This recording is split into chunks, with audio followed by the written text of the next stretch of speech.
This is Good Karma Wrestling. Welcome into another edition of GKW. I'm Gabe Nutzer from ESPN Milwaukee, joined as always by Brian Rowitz from ESPN West Palm and Jay Hood, Mr. Money in the Bank himself from ESPN 1000 in Chicago.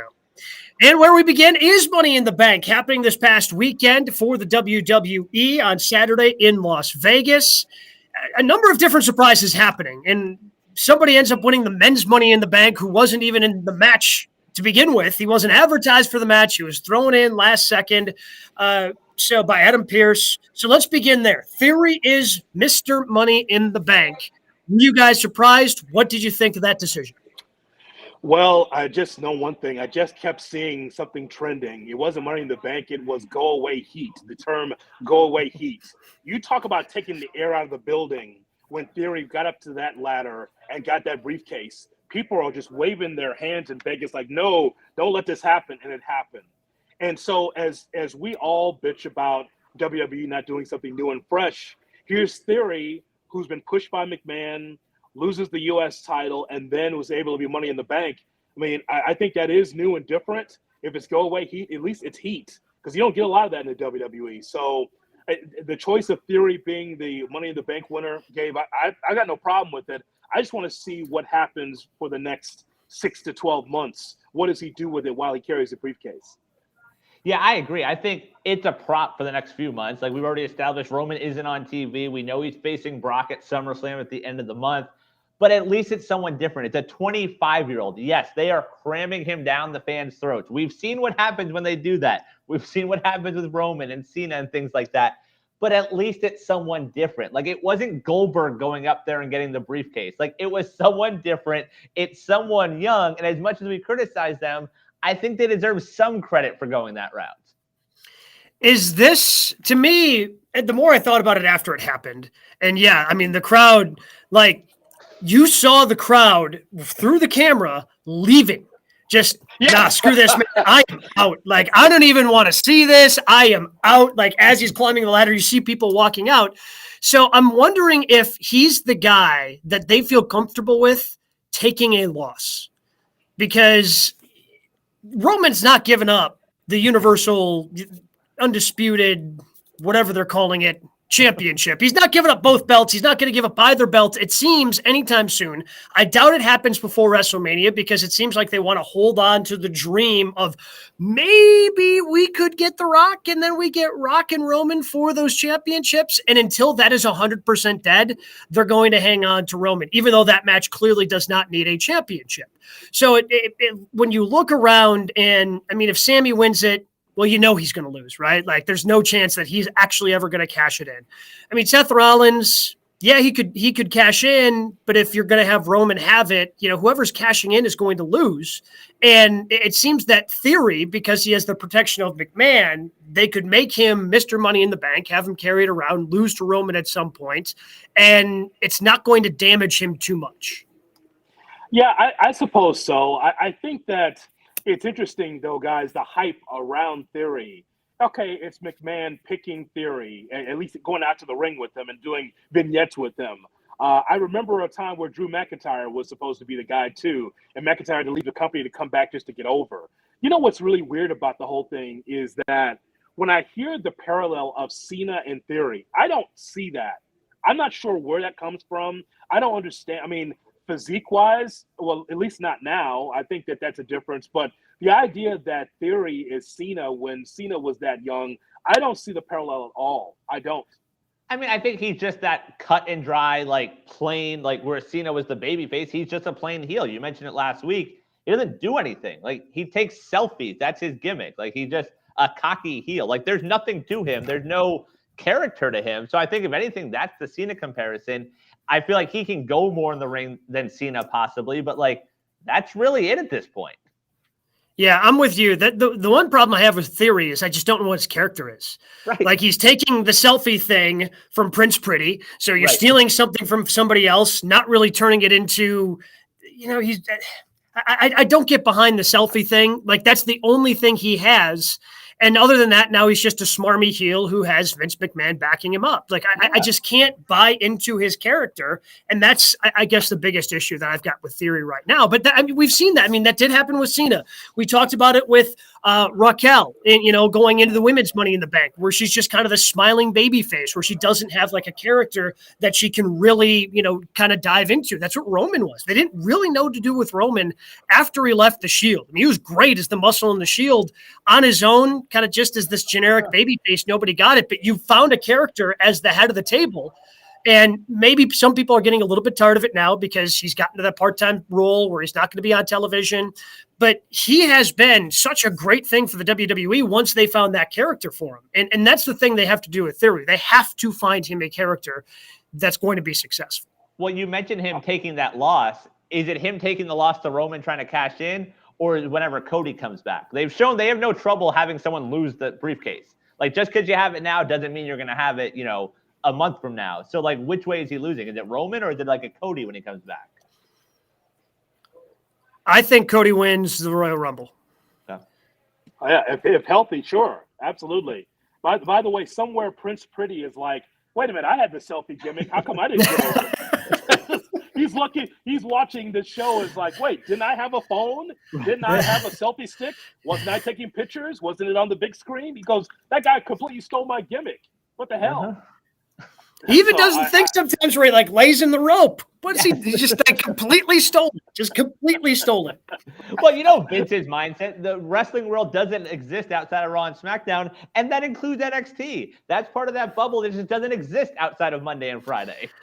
So the other thing they did at Money in the Bank is they got a fresh women's face. And the one complaint it seems that wrestling fans online have is the fact that like no woman is actually going to carry around the women's Money in the Bank briefcase because they just cash in immediately. That's what they do on the women's side. They cash in night of, like only one person's ever walked around with it. So Liv Morgan wins in the opening match, go right away, cashes in on an injured Ronda Rousey, and is now your new SmackDown Women's Champion. Thoughts on Liv Morgan as a new face and a new champ? Okay, well, I'm not going to go back on what I said last week. I still, it's funny we talk about Theory. I don't know who Liv Morgan is either. I don't know who that. I mean, again, with Liv Morgan, short blonde that is perky and can wrestle a little bit, but I don't know anything about her. Thank God Michael Cole actually had a good call and tried to explain the journey that she went through with NXT to be able to come to the main roster. Ultimately, I still don't know who that is. Like, she winning, and I saw her promo, and she was, jumping up and down, happy to be the champion and all that. And it's kind of like, okay, so this is a scenario where the championship has to make Liv Morgan, because I don't know who she is otherwise. If you're going to put someone in a position to win a championship, usually that person is over. Is Liv Morgan over, or did people just feel bad because she's been underutilized for a long time in this company? Well, to your point about knowing who she is, I think Sunday was a missed opportunity to add to that character. Like, honestly, I would have had her lose to Ronda. And then all of a sudden that character is, she's little, she's trying, she just can't win the big one. And, I think Carmella mentioned it a few weeks ago, like, why are you here? You don't win anything. So that adds to the character. Oh, man, I won Money in the Bank, and I still can't win the title. And, like, I just keep coming up short. That could have been an opportunity to sort of tell who she is, as opposed to just, oh, she's smiley and now she's a champion. The one thing I know is that she seems to be popular within the WWE personnel. I don't know if you guys saw the video today that WWE put out, but like Pat McAfee and Michael Cole, they put out a video of clearly some sort of camera on the desk looking up at them the moment that she cashed in. And there was like genuine excitement and joy from those two, but that doesn't do much for the character, that's not a television character. Like, that's great that you're liked by your coworkers, but it's not a character that maybe she can build on. Otherwise, right now, she's the one remaining person from the Riot Squad. That's about it for Liv Morgan, where, yeah, she's been in a hodgepodge of tag teams over the last year and a half. And now she's finally getting the singles push and is getting a big one in that she's now the SmackDown Women's Champ. Well, I mean, I think it also goes to, we've talked about their lack of storytelling and developing outside of, their main picture. The stat going around, August of 2017, the last time the SmackDown Women's title didn't involve two women, or at least one that was part of the Four Horsewomen. The fact that it involved Ronda and Liv, like that was a big deal because no horsewoman was involved in that title change. So at least it's fresh blood from that regard. Wow. Yeah, sure. I agree with you. Yes, it is fresh. I mean, this is kind of like the turning of kind of a new age for the WWE, just having Theory and Liv at the top of the card, being able to, to succeed. My point is, though, is that if you're going to give somebody a championship, let that person be hot. Liv Morgan was not hot leading into Money in the Bank, to the point where I don't think any of us picked Liv Morgan to win the Money in the Bank. She wins. Now, the flip side of that is Ronda Rousey, right? So Ronda Rousey hates us. She hates every wrestling fan. She thinks we're all marks, and she hates us, and she hates us on social media. So clearly, this is about Liv winning the championship, but also it's about Ronda Rousey turning heel. I believe that's going to happen as well. And that's certainly something worth keeping an eye on going forward over on SmackDown. And maybe some interesting things will actually start happening on SmackDown, which they've been few and far between since Roman became a part-time performer and doesn't really show up on Friday nights all that often. So many more things to get into. We are going to be talking with Johnny Wrestling himself, Johnny Gargano, coming up later in the show. But right now, time to get into the other three stories that we want to talk about, and we call it the three count. Brian, what do we have at number one? We'll start on Dynamite last night. Another week of heel Christian sort of crossing that line. This week taking his aim at Jeff Hardy and his sobriety. So guys, are the Christian heel promos too much? I'm going to say no, because they're certainly getting attention, right? You want to talk about, go away heat for Theory. I mean, there's some cheap heat here for Christian for going after, Jungle Boy's family the way he has, going after his mom, going after, his father who has passed away. And now, like, the only reason for Matt Hardy to come out and stop Christian was for Christian to be able to go after Jeff the way that he did. So clearly this is a direction of Christian is just this truth teller who's going to tell uncomfortable truths, at least in his own mind. So that's the character. That's the way they're taking this heel turn for Christian. I think that because there's a hole in the show without MJF, Christian's filling that hole. That's what I believe it is. These are the lines that MJF would usually utilize on this show. The cheap heat, the digs, the thing that makes the crowd go, oh my God, I can't believe he said that. That's what Christian is, because Christian has never been that guy.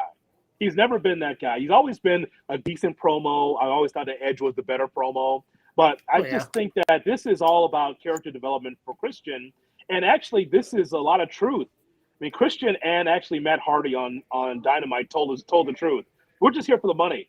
We're not here to necessarily mentor young talent. We're here for the money. And Christian, by the way, can I just tell you something? He's a heel when he's wearing a turtleneck in July. I mean, that's the whole thing. I mean, serious, it's hot as hell. It's July. He's wearing a turtleneck and a jacket. He's wearing fall wear in July. So clearly that's the heel look for Christian. But I think that this is where MJF would definitely come in and do those kind of promos. I think Christian's just filling the bill right now. Yeah, see, I don't know if it's because we've seen another side of Christian, whereas MJF as that heel, that, line teetering heel is all we know is MJF. It doesn't feel real with Christian, and it does feel sort of cheap and WWE-esque, like to take those low blows, to go to that area where, hey, your father's dead, hey, your brother's an alcoholic, and that doesn't really feel like something AEW is doing, and it just feels off with Christian being that guy. Like, I would be more okay if it was MJF. I don't know what it is, but it just feels off right now with him. Do you think with time, if he continues to do this to other members of the roster, it's going to feel better? Or just because, like you guys said, the backlog of Christian and who we know Christian to be, like, it almost feels like, not to the same extent, like, but if John Cena suddenly shows up heel when he's going to be the next time in WWE, like, something feels a little off here. Yeah, I think it's because of all that stuff. Like when Roman turned heel, he wasn't going this approach. He's just like, hey, I'm the best. Like, all right, I can get behind booing that. Whereas Christian, it is like, I feel like we're a week away from insert town's team here. Like, hey, they suck. They don't win a championship. Like, it just feels off with him. Well, listen, if you want to keep going in that route, if you're Christian, at some point you got to get in the ring. But here's the thing, though. After all those promos and after all that negativity and all that shooting, right, shooting with the audience, once he gets in the ring, does it get over? Or everybody, the crowd respects Christian because of his lengthy career in wrestling.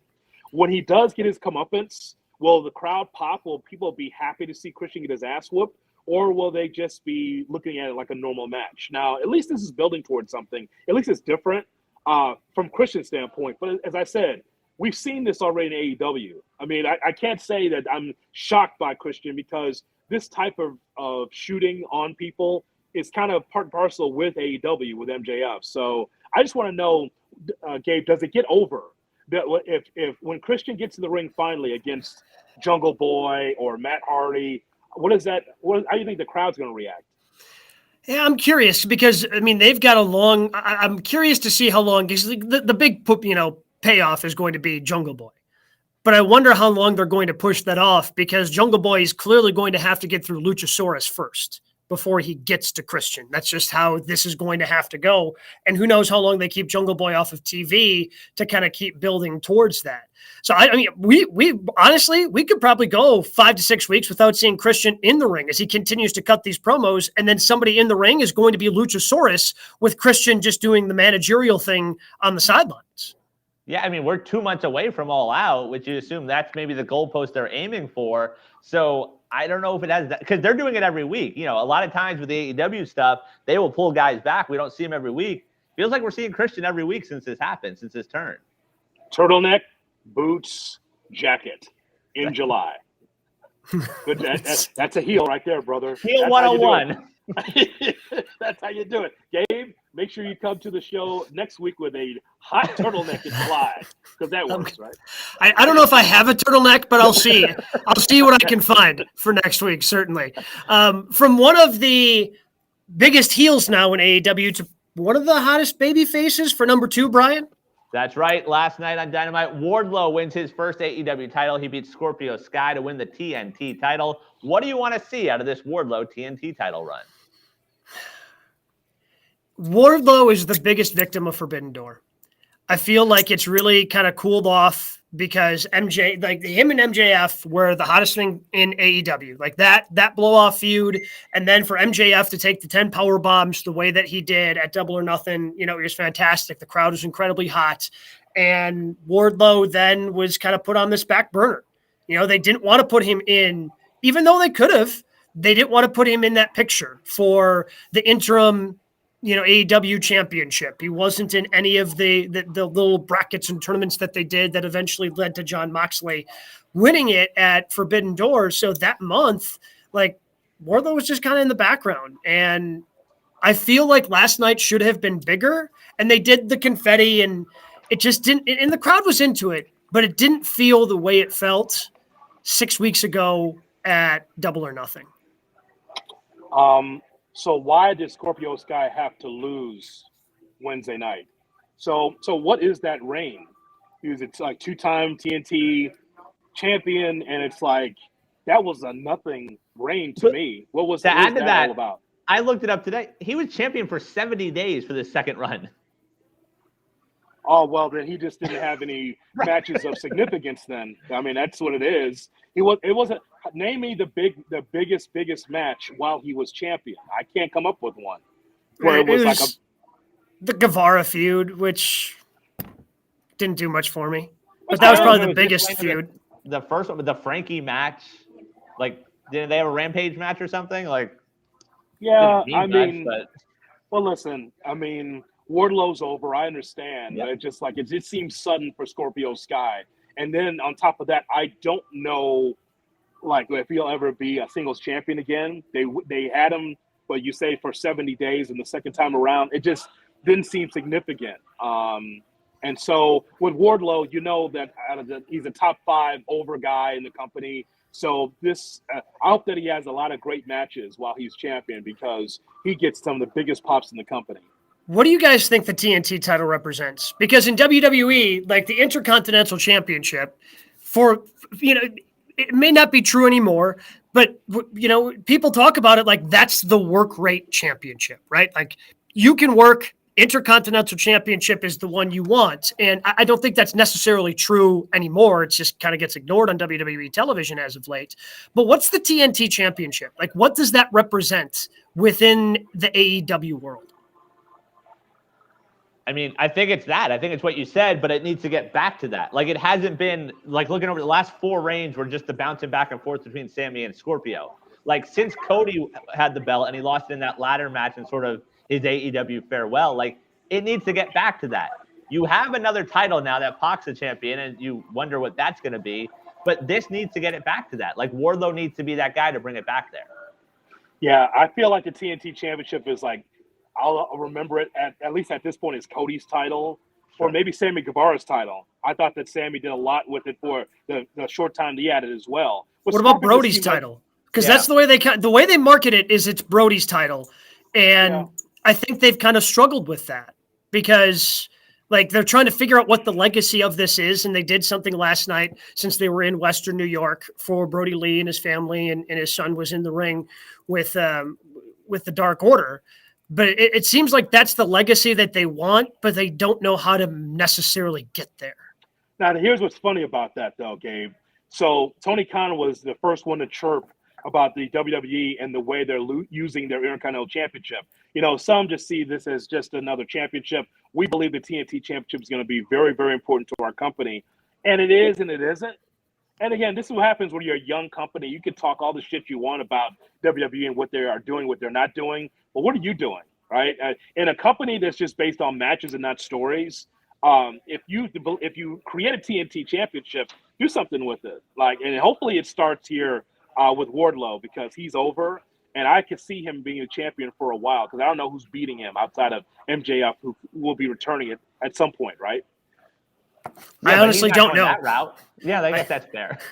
I honestly don't know if MJF is returning. And there was an interview that Wardlow did where he threw MJF under the bus and called him a real piece of shit. So, I don't know if that's a work. I don't know if it's shoot. I have no idea what's going on with MJF right now, which kind of makes it exciting, but also terrifying at the same time. Yeah, I feel like with him, they're waiting for Punk. Like, MJF Punk is the next route. Like, eventually when Punk gets back and gets the world title, like, I get what you guys are saying. I agree Wardlow was hurt by Forbidden Door, but I think that moment last night, and maybe it was just a good crowd, but like it felt like a big moment. Not just the confetti, but the crowd felt super into it.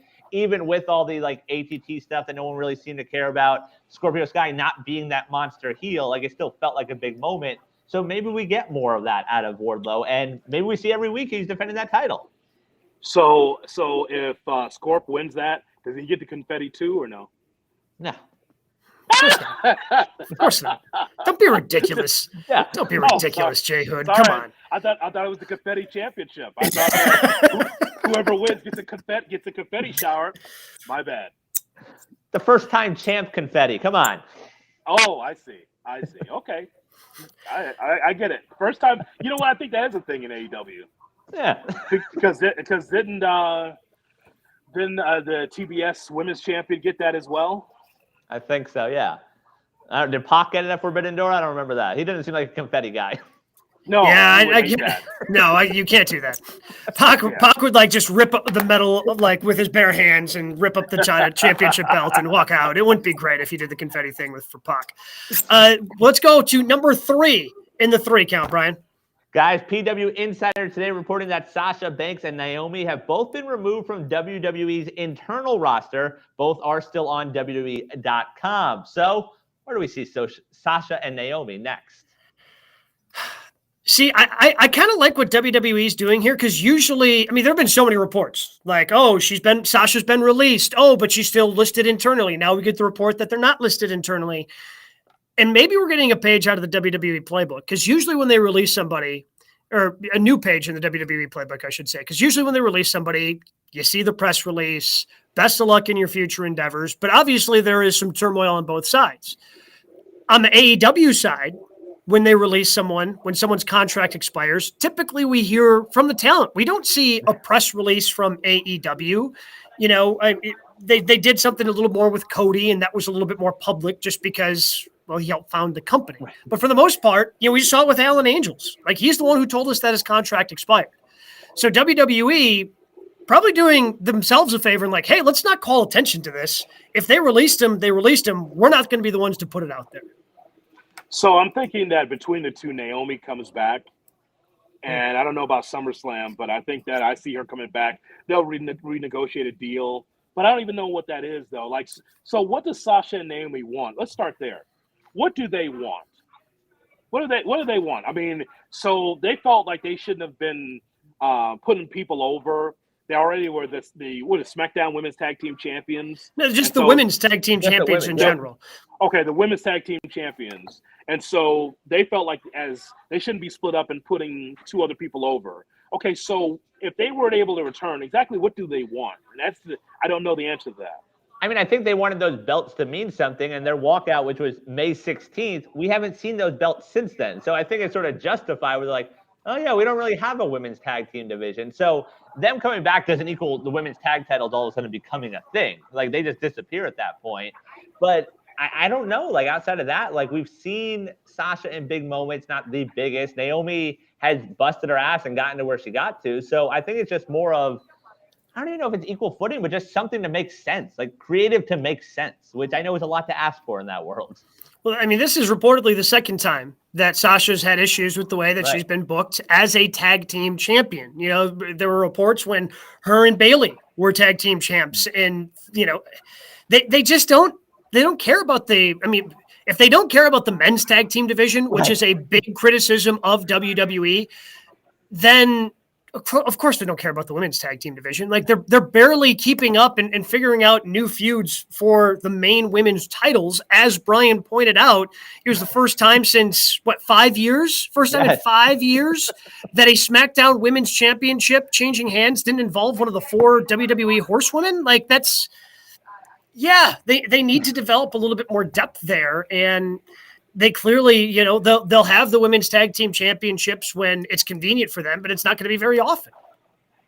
You know, for both of them, if they care to go to AEW, they could do that because at least you get some fresh matches.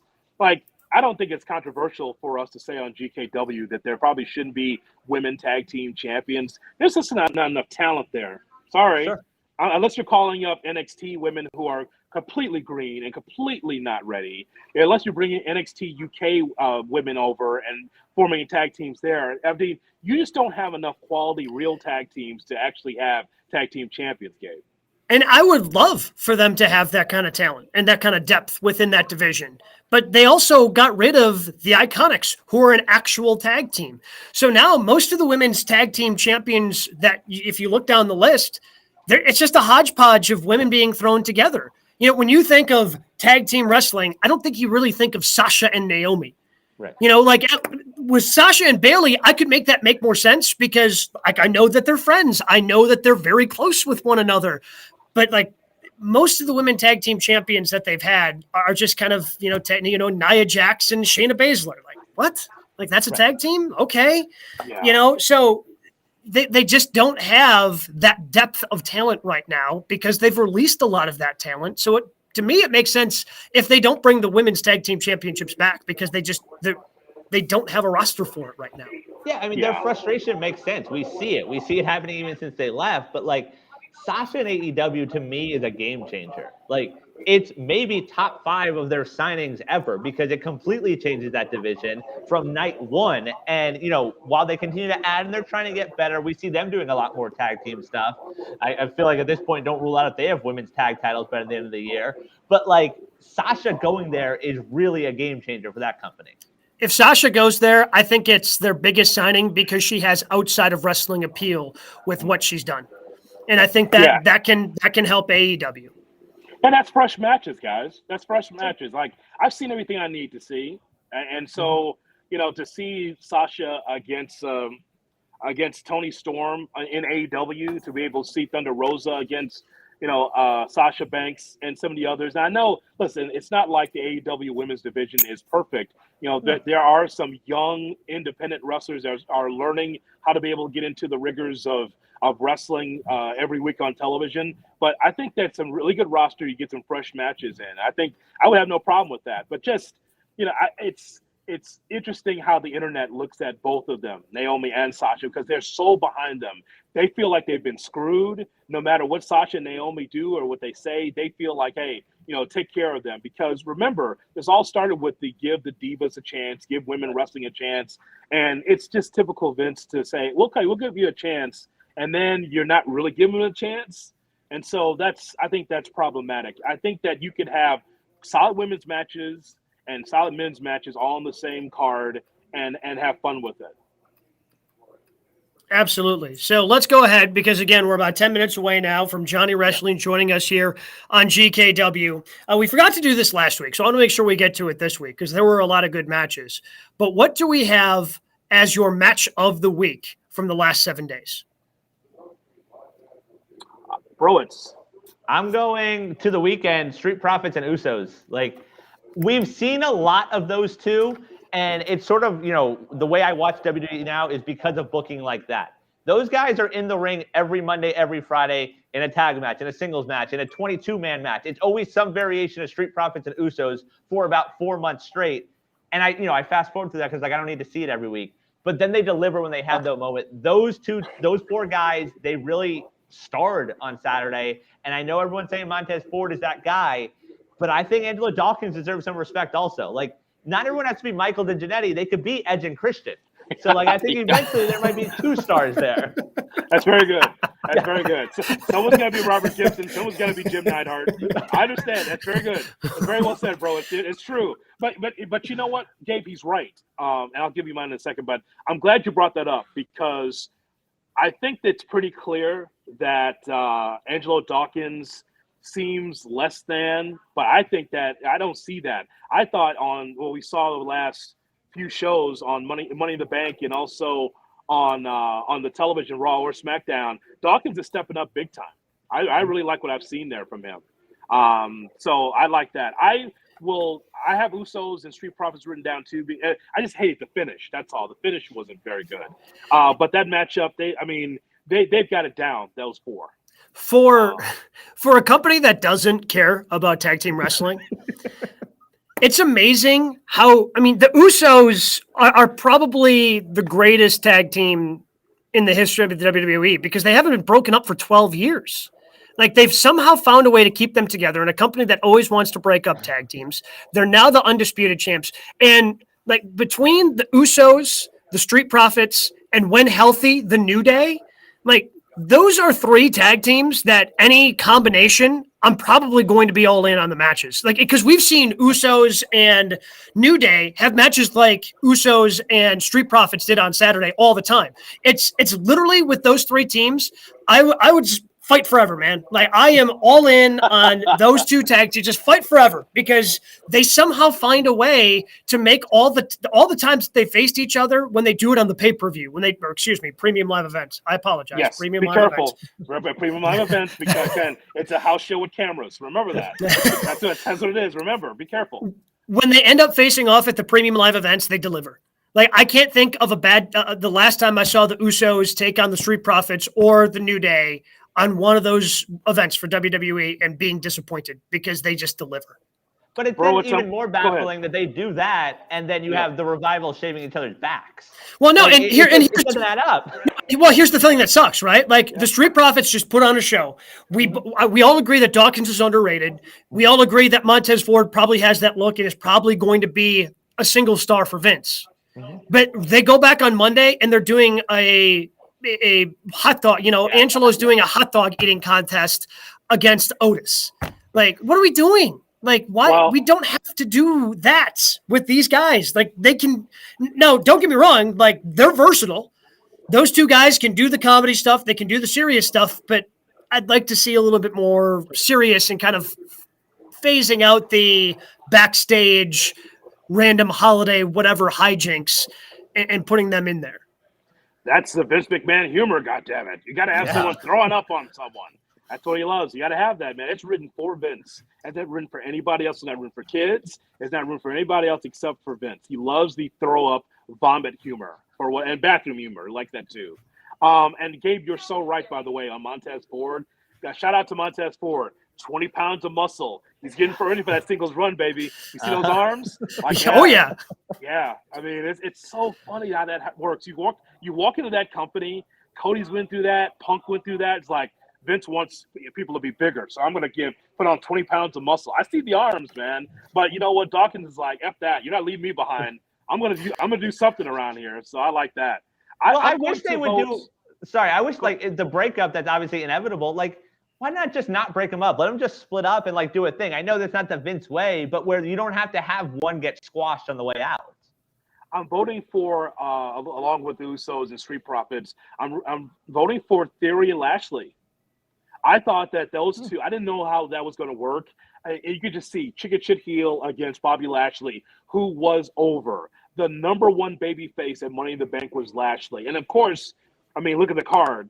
Lashley had to be the biggest draw there. I mean, that's no shot at Lashley, by the way. I'm not trying to. All I'm saying is that look at the card. Lashley winning the championship. That crowd popped for him. That was a pretty good match. It's better than I thought it was going to be. It surprised me. Again, here is Lashley winning the championship. You see Theory as a chicken shit heel, trying to get away, trying to match power for power. And I thought they told a good story. I liked it. I like where they've gotten with Bobby Lashley as well, because I think of when he first came back and they wanted to make him a babyface and they didn't know how to do it. Like he had some awkward segments with his family involved and Sami Zayn. Like it was just weird. Like it's just weird. And then they finally made him that heel with MVP, gave him the championship. And now that he's gone through that and come out the other side of his feud with MVP, he's just like this badass babyface because that's all he needs to be. Look at this man. He fought in mixed martial arts. Like, yes, he can literally kick anybody's ass. Like, I hope we do eventually get the him versus Brock Lesnar thing going, for real. But yes, I mean, I'm actually glad. I'm really glad where they've gotten to a point where he can be that babyface and just kind of let him be that guy who just goes out there and kicks ass. Another one out there is Moxley and Brody King from last night. Like, obviously not a classical match, but I thought that was fun. Brody King getting that opportunity, I think, is a big deal. And like, I thought those two delivered. And Mox didn't even have to bleed on a Wednesday. I mean, Mox didn't bleed. If Mox didn't bleed, did he actually have a match? I don't know.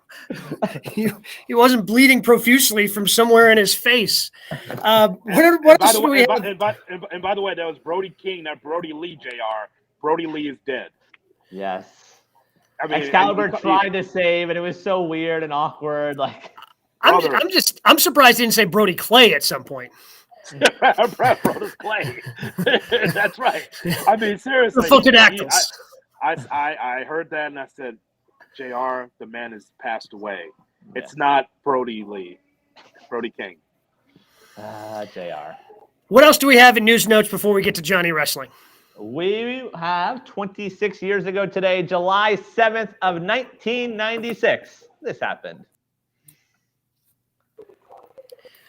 Watching back that promo, like it's really impressive that he's able to roll with literally all that trash being thrown at him. Typical Daytona. There's so much trash. Daytona, Florida. There it is, right in your state there, bro. It's Daytona, Florida. There you go. I mean, but just not surprising at all. There. History. Who was this supposed to be originally? They were talking Sting. That's not. Now think about that history. If Sting was going to turn it had to be Hogan though.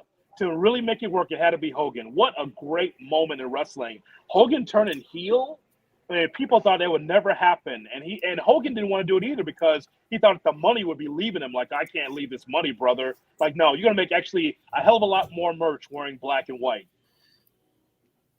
Yeah, that was a hell of a moment. Like I said, 26 years ago already. So a big day, guys, celebrating the wrestling world. Other stuff in the WWE world, Pat McAfee has signed a multi-year extension with the WWE, and Give Me Sport reports that talks are ongoing with former boxing heavyweight champion Tyson Fury to return to the WWE this summer. Not shocking with McAfee. I mean, it just seems like a match made in heaven. The way that he's willing to sell, everything. Showing up at the UFC event after Money in the Bank with the neck brace on. After and again, it was a tack that wasn't even on the premium live event. It was like leaked to social media and is now on YouTube. And he's selling the injury with the neck brace. Like, he's really enjoying his time. He's doing a great job on Friday nights. He's done a great job when they've asked him to go into the ring as well. Not shocking that Pat McAfee is going to continue to be in the WWE business. Absolutely. Good. Congratulations to Pat McAfee, who's actually was able to breathe some new life into Michael Cole, quite frankly, because Pat McAfee is like no color analyst that we've ever heard. It's like a fan just sitting there, just going through it and doesn't have any like rehearsed lines. I think for once, Vince McMahon's allowing him to be himself, and it comes through. It shines through on the Fox broadcast. So Michael and Pat do a really good job on SmackDown. I enjoy it. Tony Khan said on Busted Open on Sirius XM that Santana's injury could be, quote, relatively long injury.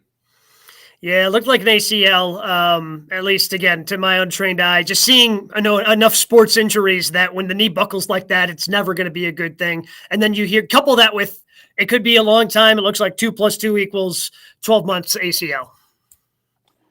Yeah, hopefully he'll be able to turn sooner. I mean, we saw the injury of blood and guts, and it didn't look good at all, guys. I'm hoping the best for him. I've seen him in the Indies. I know, Broids, you've probably seen some indie stuff with him too. There's a guy here that could be a singles in the future. I think he's just that good. And I think they've missed an opportunity not putting the tag titles on him and Ortiz yet. Like, I think those two have been so over. Like, I thought it was going to be Grand Slam show last year. Like, do it in New York, give them the tag straps. Those two deserve a run in AEW. Yeah, and who knows if that happens now, if he's going to be out for a year, because so much can change, obviously, within a year in the wrestling business. All right, we are excited for it. It is time. Now, we recorded this yesterday, so we're all kind of wearing some different stuff. But it's a great interview. We really hope you enjoy it. Here he is, Johnny Wrestling on GKW.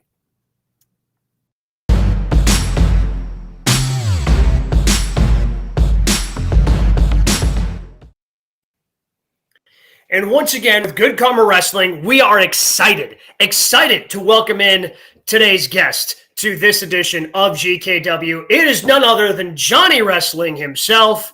It is Johnny Gargano. Johnny, welcome. Hi. To How you guys GKW. doing? How you guys doing? Awesome. We're doing great, man. How are you? How's fatherhood treating you? I'm living the dream, man. Living the dream. Every day is a new adventure.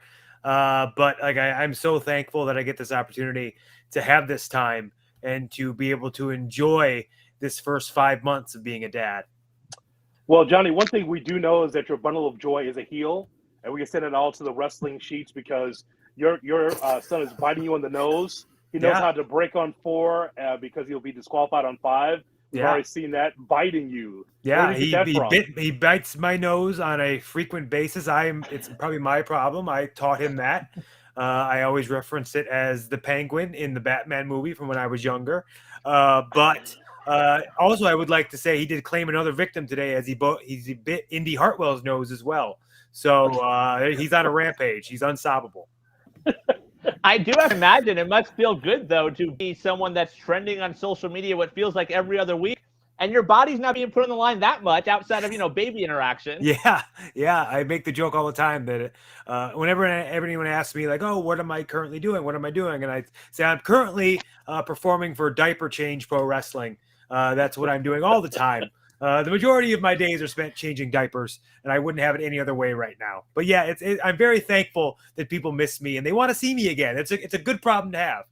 Well, one of those was you got out in front of it before Forbidden Door because you happened to be in Chicago for something else the same day. Yeah. Were you getting a lot of inquiries about that, and that's why you felt like, okay, I actually have to get out in front of this? I knew, and when I saw the date got announced, I was like, oh man, this is going to become a thing as soon as I saw that. And then it kind of just became, I'm a big believer in bits and just really just committing to the bit. And I love the fact that no matter what I was doing, no matter what I was saying, people were making up their mind on what I was doing next in my life. Even though I've been very adamant about how I'm going to enjoy fatherhood, I'm going to take a couple months off, take as long off as I need to take off that I feel like I need to mentally and physically. But it became a really fun bit to where I was like, I'm just going to tell the absolute truth of everything I'm doing this weekend. I am flying in at this time. I'm going to be there for 8 hours. And then I'm going to take a picture on the airplane and say, I'm leaving now. I'm literally on the airplane flying home. Here is my flight information. I am going. And people were still like, no. See, he wouldn't say it if he wasn't going to show up. It's all a ruse. I'm like, it's not. I literally bought because I made a joke that I'm going to get a newspaper. And they still make those, believe it or not. I was going to get a newspaper. And I was going to post a picture of me with my kid with it. And I did buy a newspaper and MCO when I landed. But I was like, I'm done. I accomplished what I needed to. Johnny, tell us about your experience with NXT. I think all the 3 of us and the fans that are watching and listening really enjoyed your time at NXT. What was your experience like personally? It was a dream come true, man. Like I was when I was younger, obviously my dream was to wrestle for WWE. A lot of us, that's our dream. We want to get to that stage, and to get a chance to go there and not only tell the stories I got a chance to tell with Tommaso and Adam Cole and Andrade, but have the matches I got a chance to have. And I mean, like, for someone like me in my size, you don't look at me and I'm never the first pick overall. I'm never the guy you look at and you're like, I'm going to build my company around this guy. That's not me. But I do ultimately end up getting a foot in the door, and I kick that door down and I take that place over no matter where it is. And I got really, really lucky to be able to be in a locker room with some of the best talent in the world, some of the best coaches in the building, some of the best producers in the world, some of the best all-around people in the world. And it's a time that I'm going to remember with very fondly because, honestly, it was a time in my life. You look back on that time, one of your first tag title shots against the Revival, now known as FTR. As a wrestling fan, what's it like watching those two and the run they're currently on as the best tag team in all of pro wrestling? It's awesome to see, man. And it's something that I could have told you a long, long time ago. FTR, Revival, whatever you want to call them, they've been one of the best tag teams for a very, very, very, very, very, very long time. And me and Tommaso were lucky enough to have that series with them where we did take over Brooklyn, then take over Toronto, and have those tag team matches with those two guys. Because for my money, they are the best tag team in the world currently. And I said for a very, very long time, and I still do believe this, FTR and Young Bucks are just once-in-a-generation tag teams. And we're very lucky to be living in a generation where we get to watch them perform. We are talking with Johnny Gargano. You can check him out with StarCast 5 in Nashville, July 29th, 30th, 31st. What's next with Johnny Gargano will be on Sunday, 2:15 p.m. Central. All this information can be found at StarCast.com, and all of StarCast programming can be ordered on Fight TV. So going back, Johnny, to you were talking about, hey, you're not over that first pick overall. But who are some of the guys that you look to for inspiration? Who are the guys you looked up to when you were getting into this business? Oh, I mean, obvious answer. And I think a lot of people from my generation have this answer. Shawn Michaels was a guy that I loved growing up. He was my hero growing up. And the opportunity that I not only got to work side by side with him, but form a friendship with him and a relationship that we still have to this day where I can still text him and, we can chat here and there and see how each other are doing. I get a chance to I brought Quill to meet Shawn, to meet his grandpa Shawn at the Performance Center a couple months back. And the fact wait. Not Uncle Shawn, Grandpa Shawn? Grandpa Shawn, yeah, because his grandpa, not my grandpa. He's like my wrestling dad. So he's Quill's grandpa. I see. Yeah, not my grandpa. He's my wrestling dad. Then obviously Shawn and Hunter as well. Shawn and Hunter, for my money, are two of the absolute best minds in wrestling. And the fact that I got to work side by side with both of those guys and learn so much from both of those guys and still have a relationship with D-Generation X today is still amazing to me. They're they text me happy Father's Day. I'm very, very lucky to have that with those two guys because they're just genuinely great people as well. So Shawn, Hunter, Chris Jericho was a guy that I loved growing up a lot. He was my number 2, Kurt Angle. So a lot of guys that I rarely had I really enjoyed, as I can say, the work rate guys. If you can go in the ring, there's no wonder my style, but the smaller work rate guys always held a special place in my heart. So Shawn, Jericho, and Kurt were always 3 guys that I always liked a lot. Johnny, on Wednesday nights, it was busy for wrestling fans to be watching AEW NXT and trying to figure out which show was best and what you DVR. How much was what AEW was doing affecting the NXT product from week to week? It didn't affect any of us, honestly. We all just put our heads down and did our job. We have friends over there. I still have friends there. We had friends, especially at that time, on both sides. So it wasn't something we were they're doing this, we got to do that. It was just something hey, we're in a really cool time in professional wrestling where there's 2 shows on television. Let's try to make the best of this and put out the best wrestling show possible. And I think it's very lucky for wrestling fans that there was just good wrestling on TV because for a long time, there was only 2 shows on, but now there's so many shows on and so many options. So we're literally living in a golden age where there's so much to pick from. When you look back on that, how crazy is it for you being in the middle of it, seeing these programs build and seeing so many guys and girls that you worked with for so long? It's awesome. It's one of my favorite things, the fact that a lot of these guys that I was in the locker room with, I've known them for, I'm going to say like 10 years at that point. Like we used to wrestle in VFW halls in front of 10 people, not even just in AEW, but NXT as well. Like me and Adam Cole wrestled many times in front of like 50 people at random indie shows. And like now we're selling out and like having one of the biggest gates, the biggest gate in NXT history at Barclays Center. Like well over $1 million gate me and Adam Cole made at TakeOver New York. And like literally like 8 years earlier, we were wrestling in front of 50 people in middle of nowhere in California. So it's really cool to be in a locker room with those guys and look around and be like, man, I can't believe this all happened. I can't believe we made this possible, but it's the coolest thing. So when you look at the new direction of NXT, like as a wrestling fan, what do you feel about it? Because obviously, I mean, you just mentioned so many wrestling fans love that time, the black and gold of NXT, and now they've gone to NXT 2.0. So when you look at that, how do you compare and contrast the two?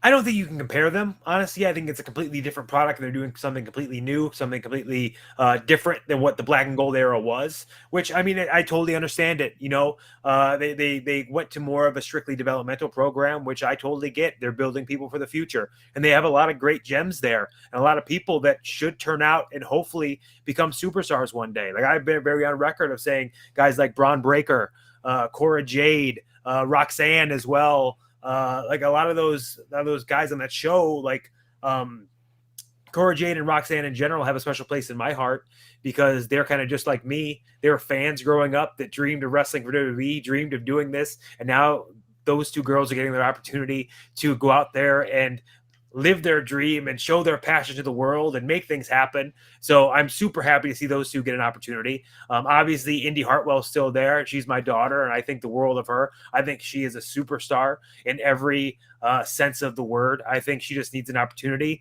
and she's going to shock the world. As much, I mean, like I said, like she's someone that you turn the light on, and she will be entertaining. She is not just entertaining in the ring, but as we've seen with the wedding and things like that. I think Indy is such an untapped diamond that they haven't tapped into yet. But then I said like Braun Breaker, I think he is a stud as well, but everyone knows that. So I still watch the product. Like I still watch everything. I'm a wrestling fan, so I just enjoy things as they come. Johnny, one of the reasons why I was so attracted to the NXT product when you were a part of it is because it was heavy on the wrestling and light on the entertainment. You talk about work rate. It was just something that was just different for the business, especially under the WWE banner. Could you tell us, you mentioned Triple H. I would really like for you to dig in a little bit more and tell us about working with Triple H and what that was like, because I think a lot of us wrestling fans just gave Triple H the benefit of the doubt and said, boy, he wants to do something completely different with the business. Yeah, I mean, Triple H, you know, he's a wrestler, you know, like that's as simple as I can put it. He's a wrestler. So he enjoys the things that he enjoys, and he loves great matches. And we were very lucky I was very lucky, I should say, that I was able to be given that opportunity to go out there with, say, an Andrade and have like a 30-minute barn burner match. I think at the time, me and Andrade at TakeOver Philadelphia, when we did it, was like the longest match on pay-per-view in years, and people were floored by that. But like I said, that doesn't happen without Triple H. Triple H is such a visionary, and he's someone that you don't really appreciate his genius until you're working side by side with him, especially if you're a wrestler. You don't appreciate someone's mind until you're right there next to him, and they take your idea and they make it bigger and they make it better, and you kind of see how their thought process works. That's something I have to experience many, many times with Hunter. And a lot too, like I know like him and Sean get a lot of flack for stuff they did in the past, but I can tell you like Hunter and Sean don't realize they're Hunter and Sean. And a lot of times I have to keep telling them, like, man, do you guys realize you're Triple H and Shawn Michaels? Because you should, because you absolutely are legends, but they treat you like just normal people. They treat you like you're an equal. And like I said, that's the best thing I can say about NXT at the time as well. And the black and gold brand is we really were like a family of just people going out there that love wrestling and making the best of what we got.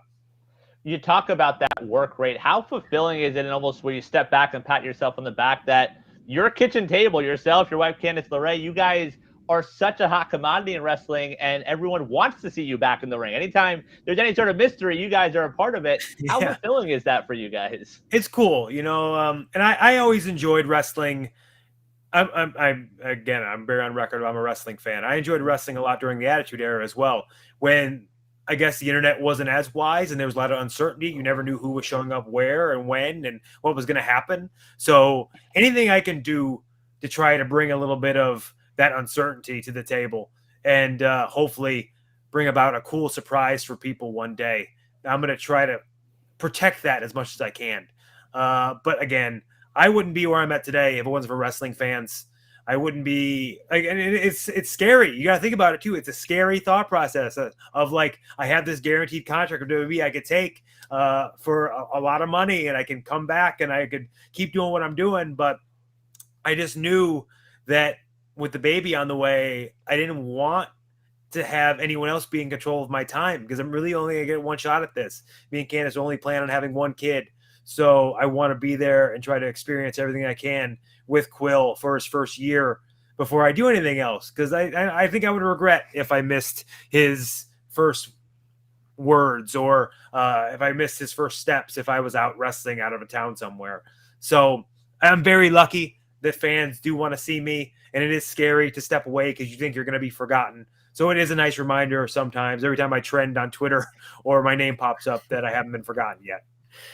Well, I'm sure you're going to address more of that. Again, what's next is going to be with Johnny Gargano is going to be a part of StarCast 5 in Nashville. So I'm not going to ask you what's next, but I'm going to ask you, what are some dream matches that you still have left, opponents that you want to face?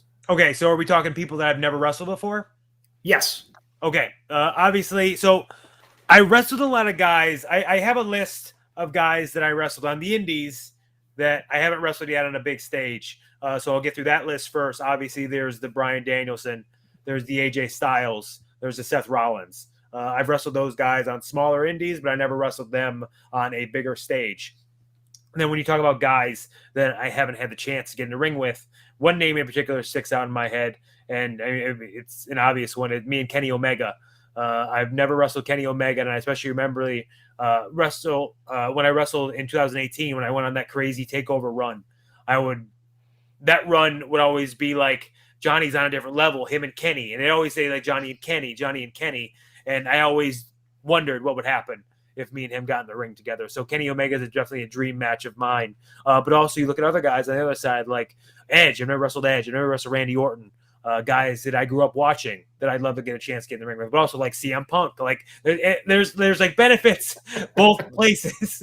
So that's kind of where my dilemma in my head's at right now. Is there's matches in both places, which is a good thing to have. But there's a lot of guys that also that maybe aren't dream matches necessarily in the big match sense, but also like guys that I watched. And I'm like, that could be a fun match one day. So I think wrestling is incredibly lucky that there's so much talent right now. There's a lot of different places that I can go and a lot of different opponents I still have left to get in the ring with. And it's I'm very lucky too that I'm only 34. Someone once told me, or I've heard many times, wrestlers enter their prime from 35 to 42. So I could potentially be entering my prime right now. I'll tell you when I come back, but we'll see what happens. Well, there's always dream matches, but there's always more to do in the business too, Johnny. Is there something in wrestling that you haven't accomplished that you'd like to before you're completely done? Yeah, I mean, the obvious answer is I never got a chance to wrestle WrestleMania. That was always something on my bucket list, and it still is on my bucket list. Still something in the back of my mind that I haven't done yet. So getting a chance to wrestle at a WrestleMania is something I want to accomplish. But also, any of those titles over there, I know it's a usual answer for a lot of guys my size and from my era, but the Intercontinental title, especially like the white strap Intercontinental title that I used to love, that is always something that has been in the back of my mind as well that I love to have one day. But like I said, I'm far from done and I got a lot of time left. When you look at that sort of transition of those companies, how does something like a Cody Rhodes going back to WWE, how does something like that, affect you personally? I don't know if it affects me. Like, it's nice to see that guys, and I think that is the natural progression of all this stuff. Is guys can hop from company to company, and I think that is necessary. I think and I always say wrestling's kind of like a TV show. If you watch the same TV show every single week and the same characters doing the same thing in the same place for very, very long, you kind of get stale, you get stagnant, and like that. So, like the old territory days, I think it's time after a while for someone to maybe hop to a different territory. There's fresh matchups, a fresh coat of paint. And that was obviously in my head too when my contract was coming up with NXT, and WWE in general was where I wanted to kind of have a refresh. And I felt like people, knock on wood, I've been very, very lucky to where I haven't had any major injuries. So I've been on television in some way, shape, or form for about 5 or 6 years, uninterrupted. So I felt like it was a good time to kind of step away, refresh, and let people miss you for a little bit. Because if people don't have a chance to miss you, they won't miss you. So it is a gamble, but it's something that I'm thankful I did. So then also, because for the sake of doing something different, we just saw Forbidden Door with AEW and New Japan Pro Wrestling. We debated on this show. Look, the show was great, and we knew the show was going to be great, but was it worth AEW kind of pausing some of the things they were doing to try to build some of those matches? So as a wrestling fan, what did you think of the build-up, and what did you think of Forbidden Door? So I enjoyed it. Like I said, I enjoyed any of the cross-promotional things. I think it's a fun show to do, especially when you have the opportunity to do it. Like I said, like any of those dream matches, you would be if you get a chance to do a AEW and New Japan show, you do it. It's not like they should put things on hold, but like if that opportunity arises, you need to do it because there's so many potential dream matches, and the working relationship they have is great.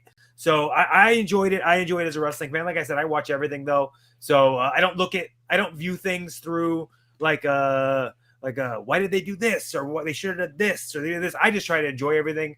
I think you enjoy life a lot more when you kind of just sit back and take things as they come. Can you believe that the divorce between Baker Mayfield and the Browns is over? Can you believe that? So, like I said, I'm a very notable Browns fan, and I love Baker. Any interaction I've had with Baker, Baker's been the man. He's been super cool to me, super cool to Candace. But I do understand where the Browns are going. We'll see how things end up there. I'll always be a Browns fan, but I don't want to say I wish Baker well in his future endeavors because I'm not going to say that. I do wish Baker well wherever he ends up. I hope he goes to a Super Bowl. I hope he wins the Super Bowl. I hope he proves a lot of people wrong because he's always been a top-notch dude to me. Outside of wrestling, anyone who follows you on Twitter at Johnny Gargano, you're a big collector. We see it behind you. What's that one sort of nice possession that's sort of the top of your list? You say, wow, I actually do have this in my possession. So I'm really into graded comic books, which is kind of a nerdy thing to have. But I have an issue of Spider-Man 300 graded like a 9.4 in my collection, which is like my grail comic book item right now. I'm a big Black Suit Spider-Man fan. And my other new thing I'm on is like graded Pokemon cards, which is a different rabbit hole. But like I said, any nerdy thing, as you can see with everything around me, I'm all about. So when it comes to comic books, and so and maybe you can make fun of me. I love the Marvel movies. I'm a big fan of the MCU. I watch all the stuff. Yeah. But because my wife loves Harry Potter, but won't watch certain Harry Potter movies because the book is so totally different and so much better. So when you watch the MCU and being such a comic book fan, is there a disconnect there too? Not for me at all. No, I realize it's a completely different thing. Like it's a different interpretation of something. Like I said, there's different interpretations of comic books forever. Like everyone has a different interpretation of a character. So the MCU is kind of its own thing. But I love the MCU. Like MCU is top notch to me. I'm going to see Thor: Love and Thunder tomorrow. So trust me, I'm all about the MCU. Me and Candace go. We try to go with the baby now. We go to every opening night of an MCU movie because for me that's as close to a wrestling fan feeling as I'm gonna get, being in a packed theater with all these other nerds and people just nerding out for a show. I feel like that is the closest to a wrestling environment I'm gonna get, because as a wrestler I can't disconnect myself from that, but as an MCU fan I definitely can. Harry Potter, who he ever beat? Seriously. Johnny, we certainly appreciate the time. Again, really looking forward to seeing you again. StarCast 5 is in Nashville the 29th, 30th, 31st of July. What's next with Johnny Gargano is going to be Sunday, 2:15 p.m. Central. All info of this, all of that info can be found at StarCast.com, and all of StarCast programming can be ordered on Fight TV. Johnny, thank you so much for the time and joining GKW. Thank you, guys. Appreciate you very much. Thank you, Johnny. Again, awesome to get to talk with Johnny Wrestling. So many more things to talk about next week on that edition of Good Karma Wrestling.